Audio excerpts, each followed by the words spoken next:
Thanks everybody for coming today, and I know pizza is probably a bit of a draw as well, but thanks for coming to our gallery talk.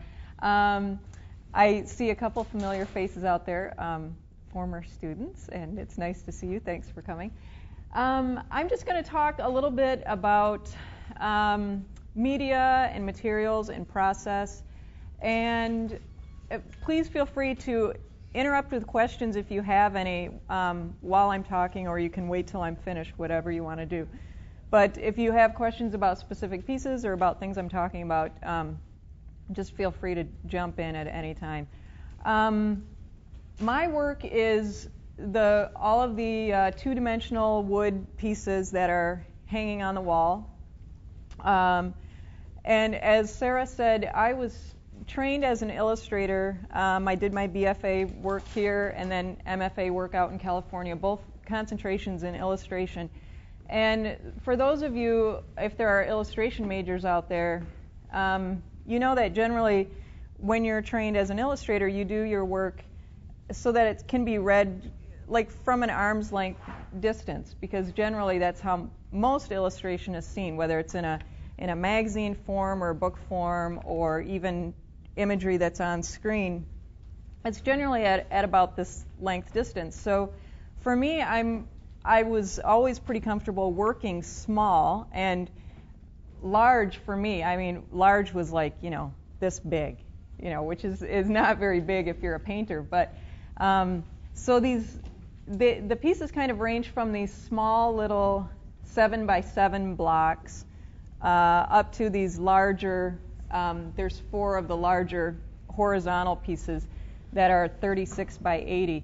And that's large for me. And it's kind of a departure for me to work that large, but I really enjoyed it. And when I get back into the studio again, I think I'm going to do some more pieces that big, because they were really, it was really interesting to work on that scale. And scale changes things so much. You can't just translate things from small to big without thinking about how that scale relationship changes. And so working large is just different from working small, and it's not always an easy transition to go to, but I really enjoyed doing it. And I knew we would have a nice exhibition space with lots of walls, so I thought this would be a good opportunity to do some larger pieces.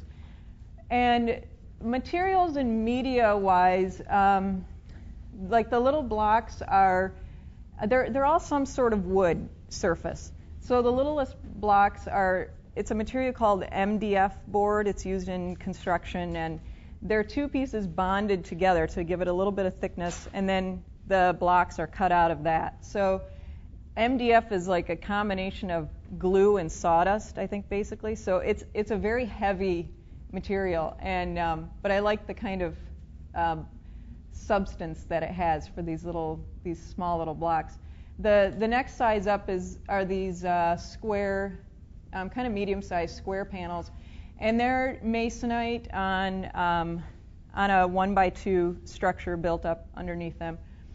And then the largest ones are actually interior door panels from like your local home improvement store. They're just Luan hollow core doors, and they're very lightweight, so they're fairly easy to hang. I say fairly easy. I didn't hang them, so I'm just going to make that assumption. But they're not that heavy, so they don't take a lot of support into the wall to hold them up. But and they also don't take any time to build, which is nice. You can just, if you like the size, you can just buy them right off the rack. And I work on that hard surface because I consider myself more of a drawer than a painter, and I use a lot of drawing materials. So I need a surface that's very hard, that doesn't have any bounce to it. That's why I don't like to work on canvas, because canvas does kind of have that give and that bounce to it, and drawing media just doesn't do well on canvas. So I always try to make sure I'm working on a hard surface. I also work on paper. I don't have any paper pieces here today, but I do like working on like a printmaking paper as well. And how I start is I prime the surface with gesso, several coats of gesso, and then I sand it down so that it's got kind of a nice smooth eggshell quality surface to it so that the drawing material will take well to it.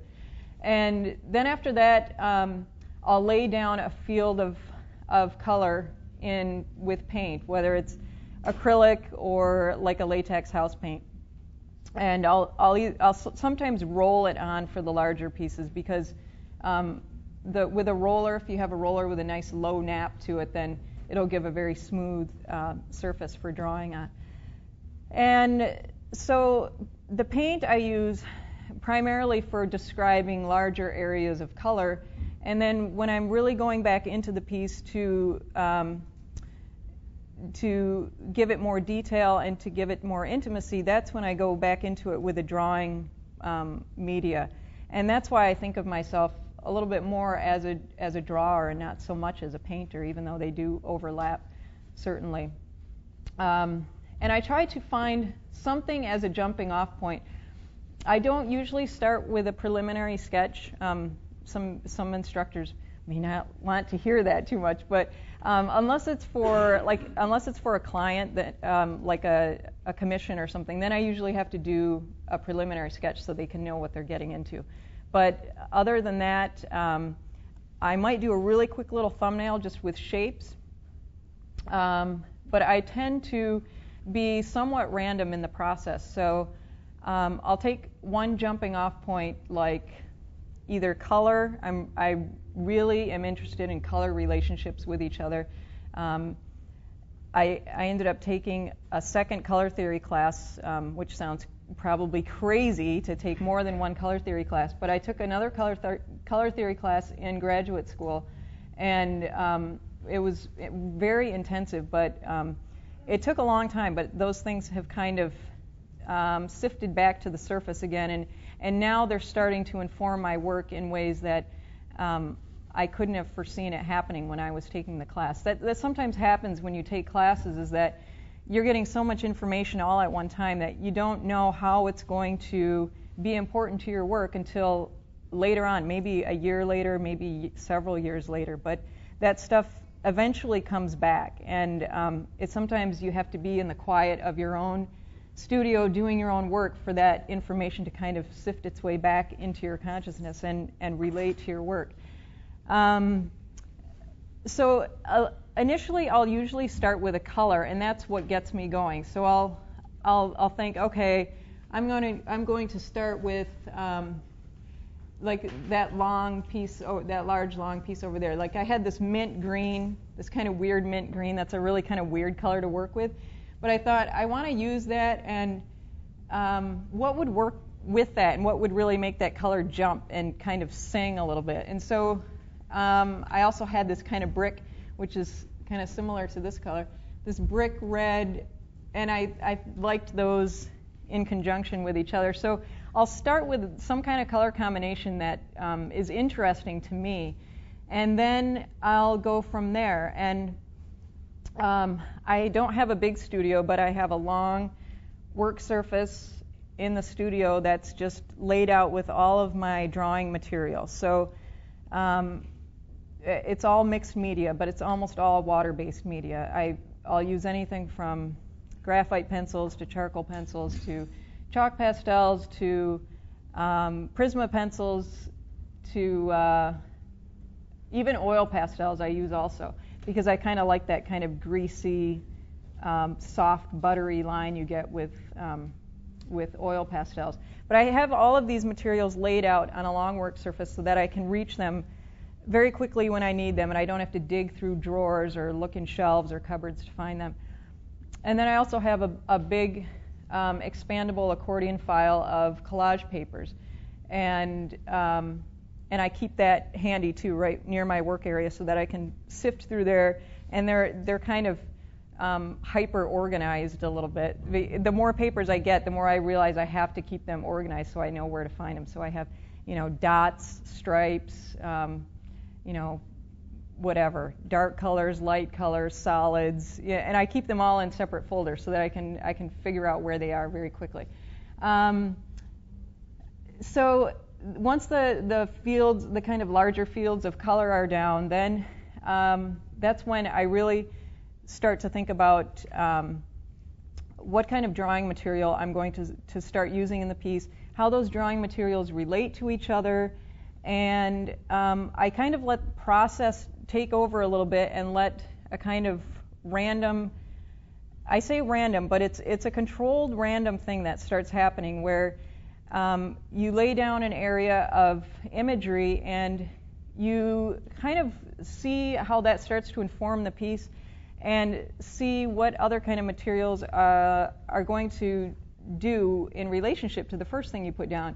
And so everything is a relationship with the first image that you put down, and then I lay down something else, and then I think, okay, that's starting to work, and it's starting to describe what's happening over here. And oftentimes I'll work on several pieces at the same time, even small pieces and large pieces, and I'll work from one to the other. And if I hit a roadblock with one, I'll go back to the other, figure that one out, and then a lot of times that will answer questions in the other one. So for me, it helps to work on multiple pieces and let them kind of help inform each other and problem solve for each other. A lot of my work is about playing opposites against each other, and it usually starts with a lot of hard, crisp edges that I go through rolls and rolls of that blue masking tape, that painter's tape, and I have rolls and rolls of that in my studio. And because I love to have these crisp, hard edges. And then once I have those down, I'll use some drawing media to play off of that with something that's more organic, something that's more hand-drawn, something that looks more like it could have mistakes in it. And so those two things start to play off of each other a little bit. And the work really is all about these attraction of opposites. So there's hard edges, blurry edges. There's this kind of microcosm, macrocosm thing going on where you don't know if these images are under a microscope or they're huge or they're as big as life. You're not quite sure what the scale is.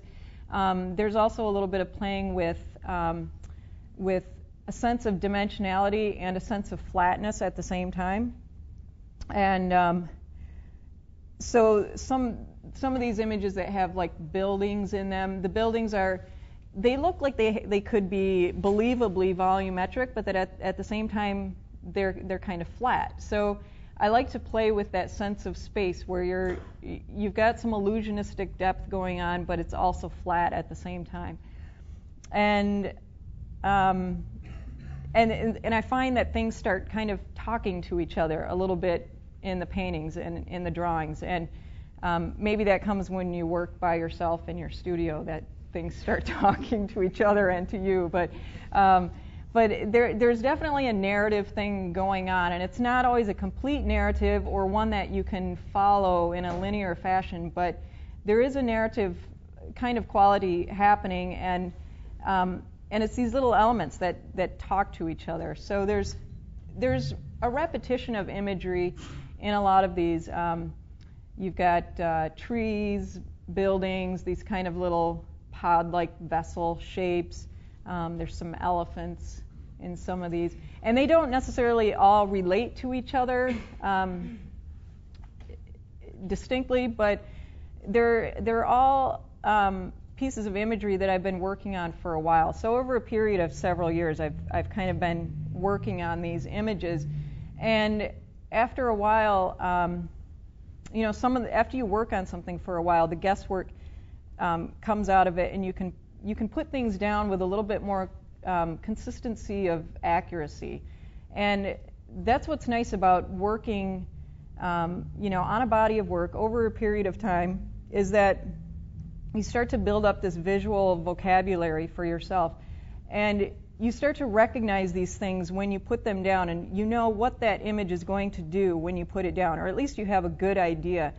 And even when it comes to problem solving, when mistakes come up, they're a little more easy to solve because you're used to working with this imagery and it's been talking to you for a long time.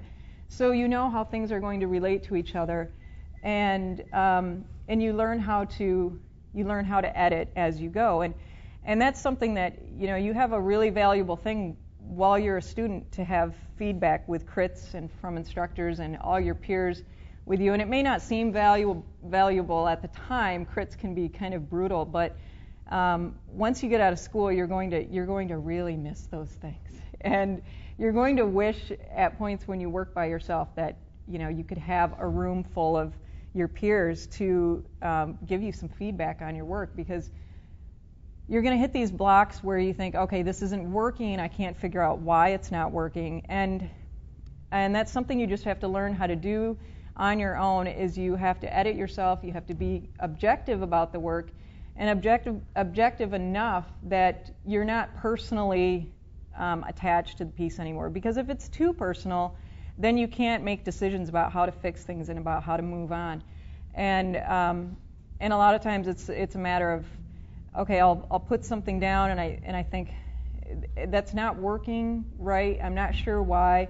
I'm going to step back from it. I'm going to leave it overnight. I'll come back tomorrow with a fresh eye, look at it, and then hopefully, it'll be very apparent the first time I see it again that, okay, yes, this element isn't working. I'm going to take this out. I'm going to add something else. And another thing that's something that you kind of figure out how to do after a while when you're working by yourself is you get to a point when you recognize when something is finished. And that's not always an easy thing to do, especially if you work somewhat abstractly. It's sometimes tough to know when you're at the point when the piece is finished. And what I find is that a lot of times there's a sense of familiarity when you recognize this point when it's finished. You look at the piece and there's this kind of sense of it's familiar to you somehow, and it's at this point where it's finished. And if you add one more thing, it's going to be overdone, it's going to be heavy-handed, or it'll lose its freshness. And so that's also something I've been working very hard at, is recognizing when the piece is finished. And it does help that my husband is one of my best critics, so he'll wander in occasionally and say, oh, that's just not working at all. And then I know from him he's going to be very objective about it. And then I know if I need to scrap something, and then you have to be able to do that too and say, okay, this isn't working, there's no salvation in this piece, it's just got to be scrapped. But the reason why I paint is because I have to keep myself entertained, and that's why I paint, and that's why I do the imagery that I do, because I need to keep myself interested in the work. And if somebody else is interested in it, then I think that's just an added bonus, and that's very enjoyable when someone talks to me about a piece that they relate to. And I think that's fascinating. That's something that you make, someone else can relate to. But that's the reason why I work, is because I have 2 toddlers at home. It gets a little chaotic with that part of things. So I need to go into my studio and to be by myself and to make work, and I've got to keep myself interested. So that's kind of in a nutshell about media, materials, a little bit about content, and why I work and why I do what I do. Does anyone have any questions about specific pieces or about any of the work in general? Yes. How did you make the transition from illustration to fine art? Well, I did a lot of various odd jobs in freelance illustration for a while after I graduated from here.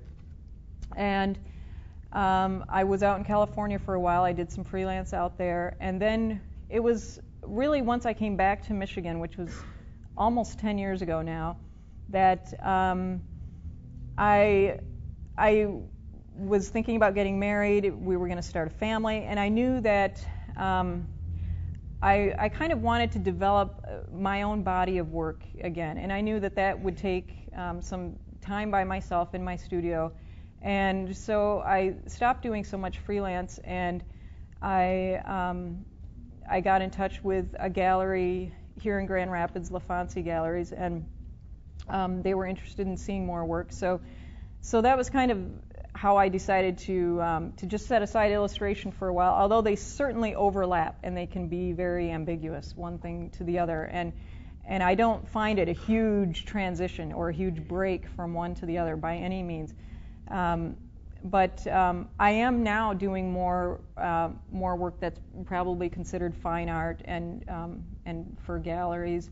But that's not to say that I won't go back to illustration at some point. So they can definitely kind of overlap each other. Yes. Do you ever have people that see your fine art work and come to you wanting that type of illustration in certain publications, or do you ever do this type of stuff? Yeah, that does happen occasionally. And like for one instance, Steelcase a couple years ago was putting together an annual report, and they needed imagery for their annual report, and they ended up using one of my pieces that I had done for the gallery, and they wanted to use that in their publication. So that was a case where they had seen something in the gallery that they liked, and they wanted, and it was definitely more illustrative. It was slightly more representational, and it worked for their purposes. So, and I think my goal is, and things are always changing, you never know what you're going to be doing from one year to the next. And my goal is, once my children start school, I would like to do more illustration work again, and but keep it in the vein of the work that I'm doing now for galleries, and tweak it slightly so that it'll work for illustration. But I'd like to really tailor it to a specific style so that I'm actually doing what I like to do, which is the goal, of course. But was there another question over here? Oh, she had to leave. Okay. If no one else has questions, then I'm finished, and George can take over. And I think we're going to the other room. Okay. Thank you. Thanks.